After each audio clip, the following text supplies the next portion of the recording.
New Zealand का पाकिस्तान को जीत के लिए 321 रन्स का हदफ, 5 विकेट गिर चुकी हैं और आपको बताएं कि 317 रन्स पर 5 खिलाड़ी आउट हुए और अब न्यूजीलैंड की टीम ने पाकिस्तान को जीत के लिए 321 रन्स का हदफ दिया है। 320 रन्स बनाए गए हैं न्यूजीलैंड की टीम की जानिब से। आईसीसी चैंपियंस ट्रॉफी का इफ्तिताही टाकरा इस वक्त जारी है और न्यूजीलैंड ने पाकिस्तान को जीत के लिए 321 रन्स का हदफ दिया है। डेविन कॉनवे 10 रन्स बनाकर पवेलियन लौटे। दूसरे केन विलियमसन 1 रन बनाकर आउट हुए, जबकि तीसरे डैरिल मिचेल 10 रन बनाकर आउट हुए। विल यंग 107 रन बनाकर आउट हुए थे और अब न्यूजीलैंड ने मुकर्ररा 50 ओवर्स में 5 विकेटों पर 320 रन बना लिए हैं। 321 रन का हदफ दिया गया है न्यूजीलैंड की टीम की जानिब से। पाकिस्तान को जीत के लिए 321 रन का हदफ दिया गया है।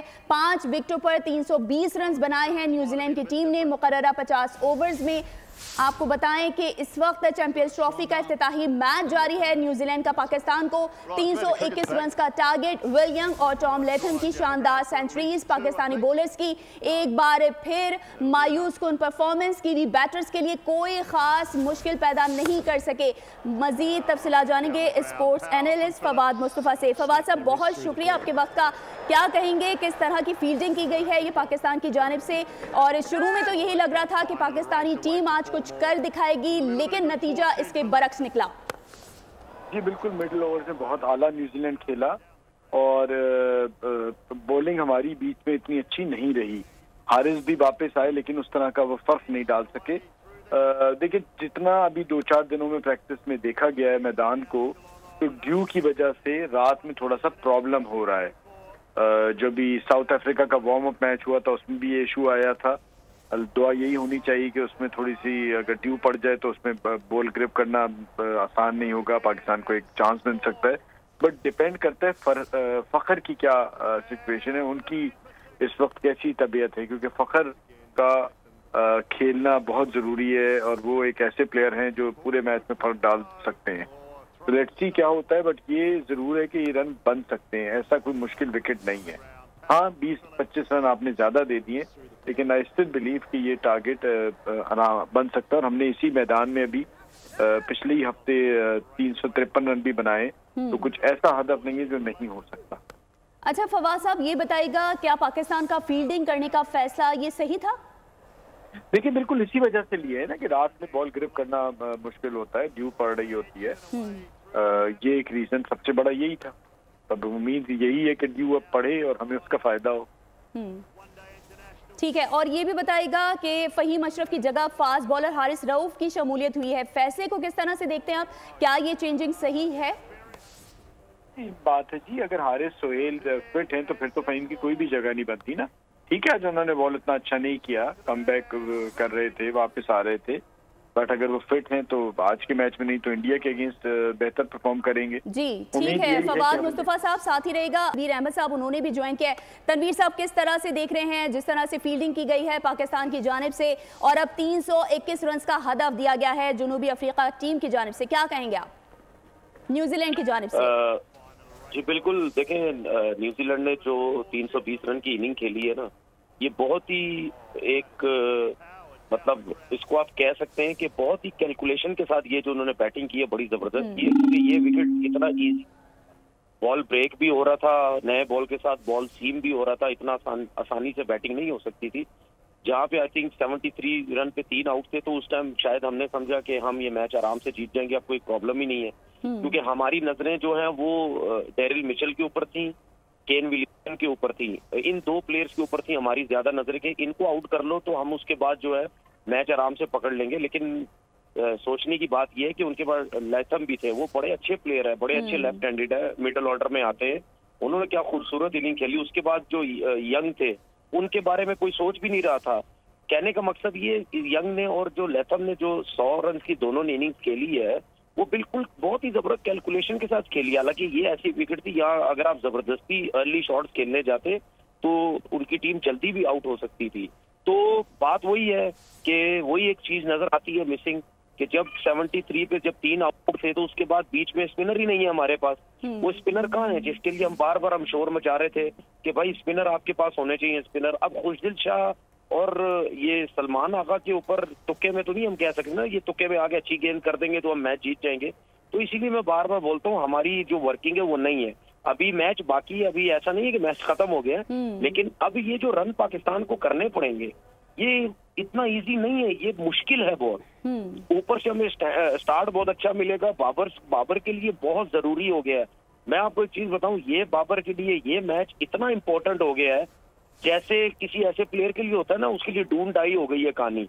बाबर के लिए ये मैच इतना ज्यादा इंपॉर्टेंट हो गया। अगर बाबर इस मैच में रन कर जाता है और पाकिस्तान टीम जीत जाती है तो फिर बाबर की जो क्रिकेट है, बाबर की जो वैल्यू है वो बहुत बढ़ जाएगी। जो उसने पीछे किया था ना, उसकी परफॉर्मेंस कुछ नहीं थी, वो सारी कवर हो जाएंगी। लेकिन उसके साथ फखर जमान भी बहुत इंपॉर्टेंट है हमारे लिए। अब मुझे नहीं पता कि उसकी इंजरी कैसी है, कि वो बैटिंग करते हुए उसको प्रॉब्लम होगी, कितने सिंगल डबल्स ले सकता है, क्योंकि ये जो पिच है इस टाइम यहाँ पे सिंगल डबल्स बहुत जरूरी है। आपको इतनी आसानी से शॉट्स आपके नहीं लगेंगे। फिर ये जो भी आएगा बैटिंग करने, सऊद बहुत इंपॉर्टेंट है। रिजवान जिसने भी आना है उसने कैलकुलेट करके इनिंग खेलनी है, इकोनॉमी लेके चलनी है। 6-6 रन, 7-7 रन, 5-5 रन जो इनकी इकोनॉमी इनको मिलती है उस हिसाब से लेके चलना है। ये ऐसी पिच है, यहाँ पे आप विकेट्स इन हैंड रखें बस। आप देखें उन्होंने तकरीबन 40 ओवर के बाद प्रॉपर मारना शुरू किया है। उससे पहले वो बहुत सेंसिबल इनिंग खेली थी। नो डाउट हमारे बॉलर ने, हारिस रऊफ बहुत गंदी बॉलिंग की, उसने तकरीबन 80 रन, उसने 2 आउट तो किया, 80 रन दे दिए। सलमान अली आगा ने कैच भी ड्रॉप किया। देखिए वो तो जाहिर सी बात है, जब कोई टीम इतने बड़े रन करती है उसमें बॉलिंग भी आपकी बुरी होती है, कैचेस भी आपके ड्रॉप होते हैं। लेकिन मैं बार बार बोलता हूँ इतने रन बनाने की एक ही रीजन है, क्योंकि आपके पास जेन्युइन स्पिनर ही नहीं है। आपके पास एक जेन्युइन स्पिनर है, उसके अलावा आपके पास कोई स्पिनर ही नहीं है। वरना अगर आपके पास जेन्युइन स्पिनर होते तो 73 पे 3 आउट होने के बाद मैं नहीं मानता कि न्यूजीलैंड की टीम इतने बड़े जो है वो टोटल कर पाती अगर आपके पास स्पिनर अच्छे होते तो।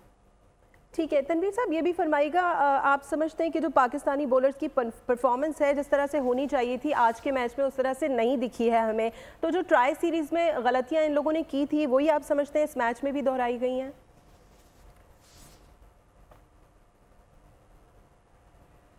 तनवीर साहब, आप हमें सुन सकते हैं? तनवीर साहब फरमाइएगा, पाकिस्तानी बॉलर्स की परफॉर्मेंस जो है वो आज की इंतहाई मायूस कुन हमें दिखाई दी गई है। आप समझते हैं कि जो ट्राई सीरीज में गलतियां की गई थी आज के मैच में भी उनको दोहराया गया है? ट्राई नेशन में जो गलतियां की गई थी, ठीक है ना, उसमें हमारे पास एक ऑप्शन था कि चैंपियन ट्रॉफी में हम लड़के चेंज कर सकते थे, लेकिन नहीं किए। अब वही लड़के हमने चैंपियन ट्रॉफी में भी खिलाने, तो फिर जो ट्राई नेशन में गलतियां हो रही थी वो कैसे ठीक हो सकती हैं? आप इस पाकिस्तान की कंडीशन में आप एक ही सूरत में हारेंगे और एक ही सूरत में जीतेंगे। बॉलिंग की बात कर रहा हूँ, अगर आपके स्पिनर परफॉर्म करेंगे तो आप दूसरी टीम को जल्दी आउट कर देंगे या आप डिफेंड कर सकते हैं रन। अगर आप नहीं करेंगे आप रन बनवा देंगे, अगर आप करेंगे तो स्पिनर से ही जीतेंगे। फास्ट बॉलर की क्रिकेट इतनी नहीं है यहाँ पे। एक्स्ट्राऑर्डिनरी बॉलिंग आपने कर दी, नए बॉल से 1-2 विकेट ले लिए, अगर लास्ट में अच्छे यॉर्कर स्लो वन आपने कर दिए, विकेट्स ले गए तो ले गए। वरना ये टोटल बैटिंग पैराडाइज है यहाँ पे। जिसने जो सेट हो गया उसने रन ही रन करने। आज के मैच में भी देख लें, बैट्समैन ने 100 किया, सेट हुआ, कोई बिल्कुल नीट एंड क्लीन हमारे बैट्समैन सेट होते हैं, वो ये रन चेज कर सकते हैं। लेकिन न्यूजीलैंड ने हमें 2 दफा हराया हुआ है, उनकी बॉलिंग बड़ी अच्छी है, वो बड़ा चैनल में गेंद करते हैं, टाइट बॉलिंग करते हैं। प्लस जब आप फास्ट बॉलर्स को झेलेंगे उसके बाद आपका रन बनाने का टाइम जो मिड में आता है, उनके स्पिनर स्ट्रांग है। तो हमारे लिए तो पूरा पहले ओवर से लेकर 50 ओवर तक हमने एफर्ट ही एफर्ट करनी है। न्यूजीलैंड की तरह नहीं है कि उनके पास हमारे पास स्पिनर नहीं है तो वो कहीं ना कहीं रिलैक्स हो जाएंगे। अब खुशदिल शाह कोई स्पिनर या वो मतलब यानी सोचने की चाहिए था इनको। अब देखें क्या होता है, पाकिस्तान जीतता है या हारता है, नहीं करता। ठीक है, अच्छा तनवीर अहमद साहब ये भी बताएगा, यकीनी तौर पर पाकिस्तान को बैटिंग करने के लिए मैदान में उतरना है, बैटिंग ऑर्डर में क्या कोई तब्दीली की जा सकती है, करनी चाहिए तब्दीली, और क्या स्ट्रेटेजी होनी चाहिए बैटिंग के लिए? देखिए बैटिंग तो मुझे नहीं लगता कि जो हमारे ओपनर्स है वही होने चाहिए। बाबर की मैं ये बात कर सकता हूँ कि बाबर को जल्दबाजी करने की जरूरत नहीं है। अगर फखर जमान अच्छे शॉट्स खेल रहे हैं, उसके रन हो रहे हैं, तो बाबर को चाहिए स्टे करे बस। प्रॉपर जो बैट बॉल मिलता है, चौके वाला बॉल मिलता है, उस पे जाए, जल्दबाजी करने की जरूरत नहीं है। एक चीज दिमाग में वो बिठा ले कि मैंने जो है वो नया बॉल भी किल करना है, मैंने आउट नहीं होना, और सेट होने के बाद मैंने एंड तक जाना है, लंबी नहीं खेलनी है, जितनी मैं खेल सकता हूँ। क्योंकि ऐसी पिच पे टेक्निकली जो प्लेयर है वही बहुत अच्छे तरीके से यहाँ पे बैटिंग कर सकता है, ठीक है ना। और बाबर इस टाइम आउट ऑफ फॉर्म है, लेकिन टेक्निकली तो अच्छा प्लेयर है ना, तो वो अगर टच में अच्छा आ जाता है तो उसका स्टे करना या फिर सऊद शकील का स्टे करना, ये फिर उसके बाद रिजवान या जो है मतलब इनके स्टे करना बहुत जरूरी है। बिल्कुल जरूरी है। आगे बढ़ते हैं। पाकिस्तान में 29 साल बाद आईसीसी इवेंट का मेला सज गया। चैंपियंस ट्रॉफी 2025 का कराची में शानदार आगाज हो गया। सदर ममलिकत आसिफ अली जरदारी इफ्तिताही तकरीब के मेहमान खुसूसी थे। नेशनल स्टेडियम में इफ्तिताही मैच से कबल पाक फजाइया के तैयारों ने शानदार फ्लाई पास्ट करके तमाशाइयों के दिल जीत लिए हैं।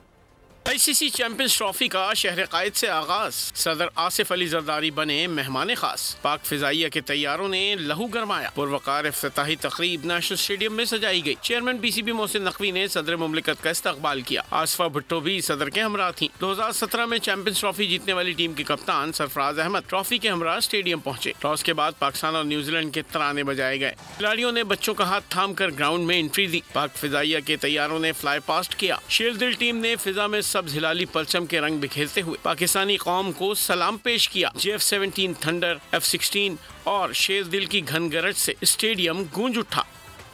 सदर मुमलिकत आसफा भुट्टो के हमरा कुछ देर स्टेडियम में मौजूद रहे और पाकिस्तान न्यूजीलैंड का मैच देखा। के साथ ही बोल न्यूज से फिलहाल इतना ही। किसी भी खबर की तफसील के लिए विजिट कीजिए हमारी वेबसाइट bolnews.com और देखते रहिए बोल।